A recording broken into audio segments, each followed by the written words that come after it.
What we're about to go through is the journey of Mike Perry and how he went from a complete zero skill meathead MMA fighter to a pretty respectable entrepreneur who owns his own fight promotion now. So buckle up.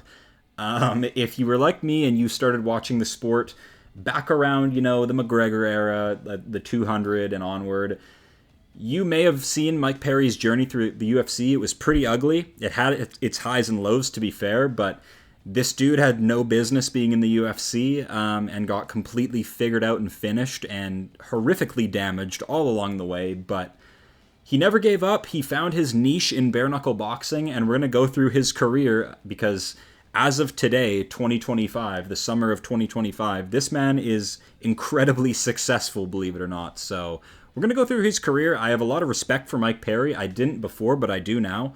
So yeah, it warrants a video. Let's talk about it.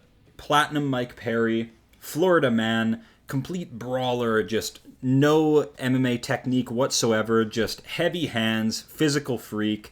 And in he comes with a successful debut over Hyungyu Lim, I believe it is. And so Mike Perry really started to find success in the unranked welterweight division. And I would say his most impressive victory was actually a nasty one-shot elbow KO over Jake Ellenberger, which was pretty impressive at the time. Pretty horrific knockout, one of the best out there, which really kind of propelled his stardom. Got him into a couple of ranked matchups like Santiago Ponzinibbio, Vicente Luque. Was he ready for those names? No, he wasn't. He did have some close competitive fights, but was badly damaged in the Luque fight, sustained some facial injuries, had to go through surgery, and his UFC career kind of fell apart. He sort of started to get figured out by just higher-up names. Coming off the facial surgeries, matched up with Jeff Neal. We know Jeff Neal. He's still around today. We respect him a lot. Has tough competitive fights with everyone. He was just shown to not have great technique at all, but just had no business up fighting ranked names, especially in the welterweight division. So Perry, shown his level here, shown to be just a Flint, Michigan meathead.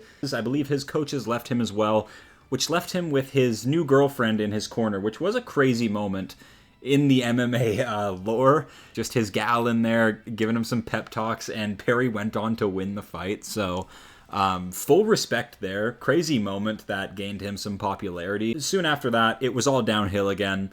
He was faced up with Daniel Rodriguez, scrappy volume demon Daniel Rodriguez, who we do respect, right? I mean, put the beating on Kevin Holland as of recently. Daniel Rodriguez is a ranked welterweight as of right now. Yeah, Perry just got completely shown his level here. Not a combination puncher, just caveman striking style from Perry. No concept of footwork or anything like this, but to his credit, some decent KOs in Perry's career. The UFC career didn't last very long. Has a win over Paul Felder, which is actually pretty decent. Felder did break his arm in the fight, throwing spinning shit. Yeah, Perry did find some success. He entertained the masses. He did his job as a UFC fighter. Just when it comes to pure skill and ability to fight at the highest level, Perry does not have the goods and never did and probably never will. And so shortly after this beatdown courtesy of Daniel Rodriguez, this CTE festival, we found him in BKFC, kind of a freak show promotion at the time. Here he is matched against Julian Lane, respected, renowned champion, multiple title defenses, Julian Lane. I joke, of course, his highlight was him screaming and crying on The Ultimate Fighter back in the day. Its early days, I showed this promotion no respect. I trashed it frequently.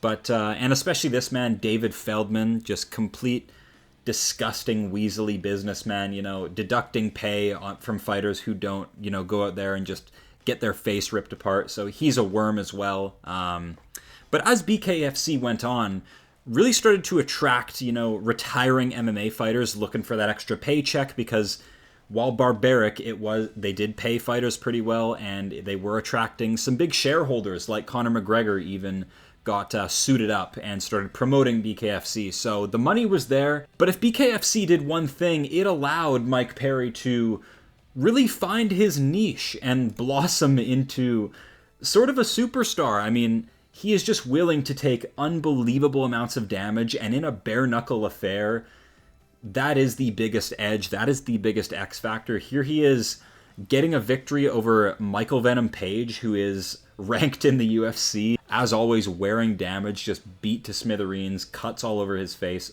So he banked impressive wins over Michael Venom Page, Eddie Alvarez. In jumps Luke Rockhold, fresh off of his departure from the UFC, you know, here for the same reason, here to piece together the end of a fading MMA career. But big name, Luke Rockhold, former middleweight champion, famous for getting starched by Michael Bisping, so a lot of attention around Luke Rockhold. He steps into the BKFC ring and just gets completely plastered by Perry. Yeah, not known for his durability. In hindsight, horrible career move. Stuff of nightmares. Here he is seeing God. Mike Perry just landing a clean punch on the face of Rockhold. Like, this is the thing. We have gone from can't beat Daniel Rodriguez to spilling out the teeth of former title holder Luke Rockhold. So Mike Perry's making waves. It may not be on the UFC stage, but Mike Perry doing the damn thing. So Mike Perry, from meathead to failed UFC contender to bare knuckle brawler, has now become an entrepreneur with his own fight promotion. Guys, anything is possible here. So when Mike Perry isn't splitting faces, spilling teeth in bare knuckle FC, he's running his own fight promotion, Dirty Boxing, which kind of blew me away. I thought this was owned by John Jones, but it's actually co-owned by Mike Perry, co-founder Mike Perry. Interesting stuff. It's a small boxing ring with some pretty unique rules. It's basically a boxing fight in MMA gloves with elbows, and you can go for like brutal finishing follow-up shots instead of just getting an immediate ref stand-up 8 count, which is actually kind of fun. They do 6 to 8 events per year. DBX2 had Alex Caceres, Rosenstruik. DBX3 had some good names. Yoel Romero kicked the thing off. It's cool, man. It's interesting. I'm not saying it's of UFC level, and my channel is going to focus on the UFC, but you know, Mike Perry here, going from meathead screaming at face-offs to entrepreneur, you know, just getting highlighted by Jeff Neal. This guy could have went full War Machine, but he picked his career up from the tatters it once was. He has an official win over Michael Venom Page. And so if there's one thing Mike Perry's taught me over the years, it's that you don't need to reach the rankings, reach the title to be a successful fighter. If you just navigate your career correctly, never give up, and find your niche, find where you can succeed, that's what makes a successful fighter. You don't need titles, because look at what Perry's done. He's gone from complete low IQ caveman meathead, no concept of how to fight whatsoever, just banks on physicality, knockout power, something that anybody can do.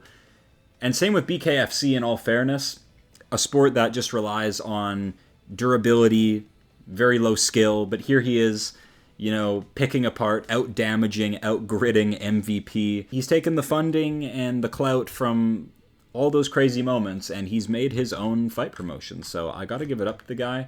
But look at what his career's turned into. He's funny, he's fun on the mic, he talks trash well, he builds fights. Like, these are the people I care about, so all props to Mike Perry in the world. Go check out Dirty Boxing. It's lots of fun. They are super low-level matchups, but honestly, that can be a good time sometimes. So go check it out. Pay your respects to Platinum Mike Perry. He fights, I believe, Jeremy Stevens October 4th, October 18th. In BKFC, he's undefeated in bare-knuckle boxing. He's probably going to destroy Jeremy Stevens, so go check it out. Keep an eye out for the highlights. And yeah, that's the video, guys. Thanks for watching it.